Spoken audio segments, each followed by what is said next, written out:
बदायूं के समाजवादी पार्टी के सांसद आदित्य यादव 5 दिवसीय दौरे पर बदायूं आए हुए हैं और मेरे साथ में मौजूद है। ये बातचीत करेंगे। सर पहले तो बहुत बहुत स्वागत है आपको हमारा समाचार पे। बहुत बहुत धन्यवाद। सर सबसे पहले जानना चाहूंगा कि आप वोटिंग करके चले जा रहे हैं और उपराष्ट्रपति पद का भी इस तरीके से चुनाव हुआ है। सर जीत तो नहीं पाए, लेकिन किस तरीके से देखते हैं 2027 की चुनाव के लिए, क्या कहेंगे? देखिए, बहुत चुनाव अच्छा हुआ। लोकतंत्र के अंदर चुनाव होना और लोगों के मताधिकार का प्रयोग होना बहुत ज़रूरी होता है। इस एक्सरसाइज में जीतना ना जीतना ये तो लोकतंत्र के अंदर की एक बात होती है, लेकिन चुनाव में खड़े होने की बहुत ज़रूरत थी। तो इंडिया गठबंधन पूरी मजबूती से मैं ये कह सकता हूँ एकजुट रहा। इस चुनाव के अंदर हमने देखा कि सभी अन्य दल, कांग्रेस, टीएमसी, समाजवादी पार्टी, अन्य जितनी भी पार्टियां थी, सभी पार्टियों ने एकजुट होकर सहयोग दिया अपना। और जहां तक चुनाव जीते भले ही हम लोग नहीं है, लेकिन आंकड़ों से इतना समझ में आ गया कि इंडिया गठबंधन आज भी 2024 में एक ताकत थी, वही ताकत आज भी बन के खड़ा हुआ।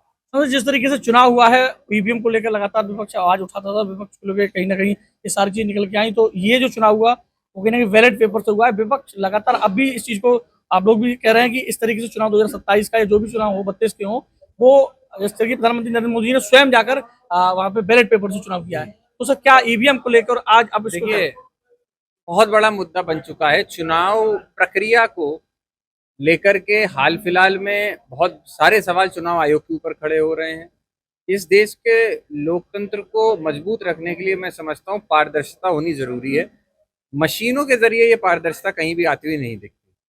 और जहां एक समय पे विपक्ष चुनाव के घोटाले या चुनाव की बेईमानी पे सवाल खड़े करता था, आज तो हम ये बात कह सकते हैं कि बीजेपी के ही पूर्व मंत्री हो, उनके बड़े सांसद हो, उनके अभी कॉन्स्टिट्यूशन क्लब में चुनाव हुआ, उसके अंदर बीजेपी वर्सेस बीजेपी चुनाव हुआ।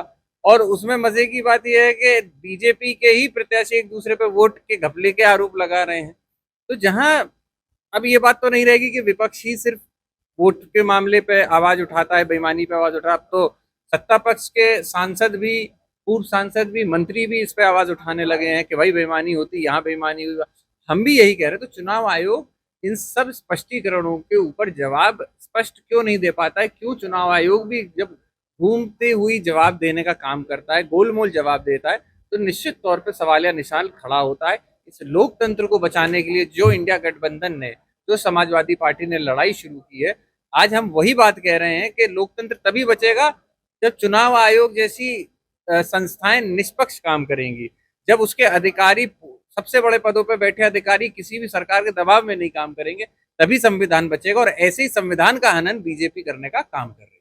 सर एक सवाल और रहेगा आपसे कि जिस तरीके से अगर बात की जाए, मैं खास करके बात बदायूं की करूंगा कि नेपाल में कुछ लोग, हमारे बदायूं के लोग अभी फंसे हुए हैं और आपने भी चिट्ठी लिखी है। तो सर क्या लग रहा है, कब तक उनकी वापसी पर बातचीत हुई? देखिए, हमने प्रयास किया शासन से पता करने का, और जो खबर मुझे मिली थी कल ही मेरे पास आ गई थी। ट्वीट के, मैं समझता हूँ हमारी ट्वीट करने के 2 घंटे 3 घंटे के अंदर अंदर हमें भी खबर मिली थी कि उन सभी लोगों को वापस लाने का प्रबंध किया गया है। टिकट से लेकर सब चीज़ें की जा रही हैं। काठमांडू का एयरपोर्ट को भी अब सुचारू रूप से चलाने का काम वहाँ की सरकार ने किया है। तो मैं ये कह सकता हूँ कि निश्चित तौर पे जो बदायूं के लोग वहाँ फंसे थे, दो ग्रुप में गए थे। एक टुकड़ी वहाँ से वापस आ गई थी, एक टुकड़ी वहाँ फंसी थी।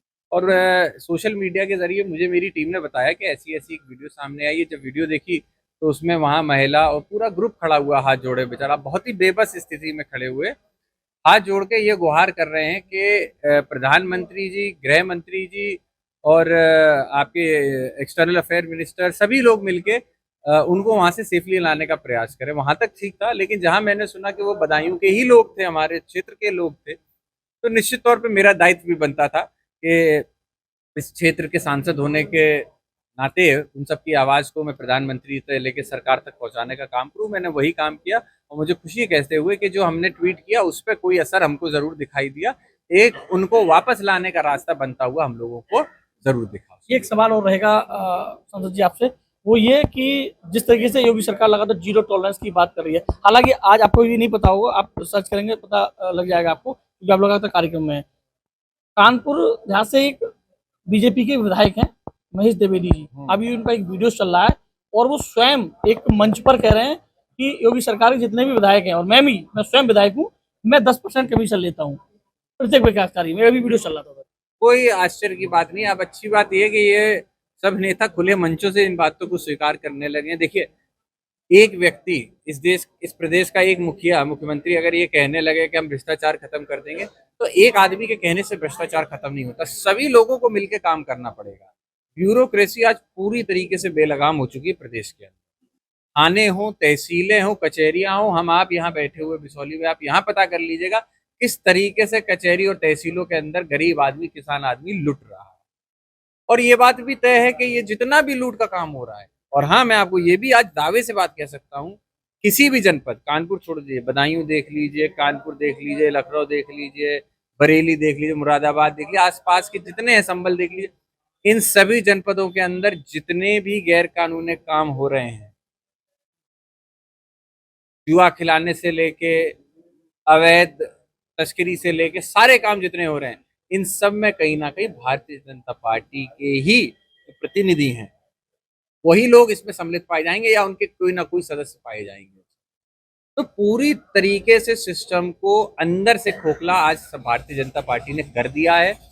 जरूरत है कि प्रदेश के अंदर एक बार फिर से हम लोग इनको लोगों को, इन भ्रष्टाचारियों को उखाड़ फेंकें और समाजवादी की सरकार बनाने का हम लोग काम करें। सर एक आखिरी लास्ट सवाल आएगा, क्योंकि लगातार एक मीडिया में भी हम लोग देख रहे थे, चल रहा था कि जिस तरीके से 2015 की जो भर्ती हुई थी उसमें सैफई परिवार पे आरोप लगा था कि उन्होंने पारदर्शिता नहीं की, और कहीं ना कहीं कटघरे में खड़ा करते हुए नजर आ रहा है। एक मुख्यमंत्री जी का भी इशारा कहीं ना कहीं आपके परिवार की तरफ है कि उन्होंने पारदर्शिता नहीं की है, और तो कुछ इनको कहीं ना कहीं कटघरे में खड़ा कर रहे थे। मुख्यमंत्री जी की लगभग 7 साल से ज्यादा की सरकार प्रदेश में हो गई।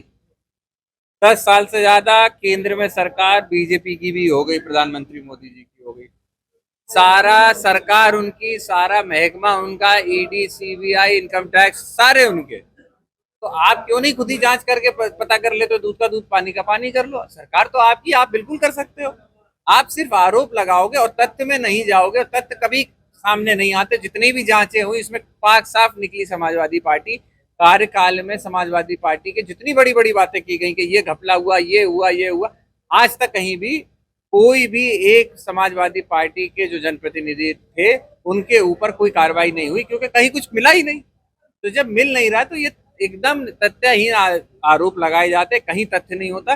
सिर्फ जनता को बरगलाने के लिए, मेन मुद्दों से हटाने का प्रयास भारतीय जनता पार्टी करती है। इतने मेरे साथ में बदायूं सांसद आदित्य यादव आज 5 दिवसीय दौरे पर, जिस तरीके से लगातार इनके कार्यक्रम पूरे लोकसभा में लगे हुए हैं, बदायूं, बिसौली, गुना, तमाम जगह लगे हुए हैं। तमाम मेरे सवालों को विभाग की जवाब दी। कैमरा पर्सन सुदेश के साथ भारत समाचार के लिए बदायूं से विपिन यादव।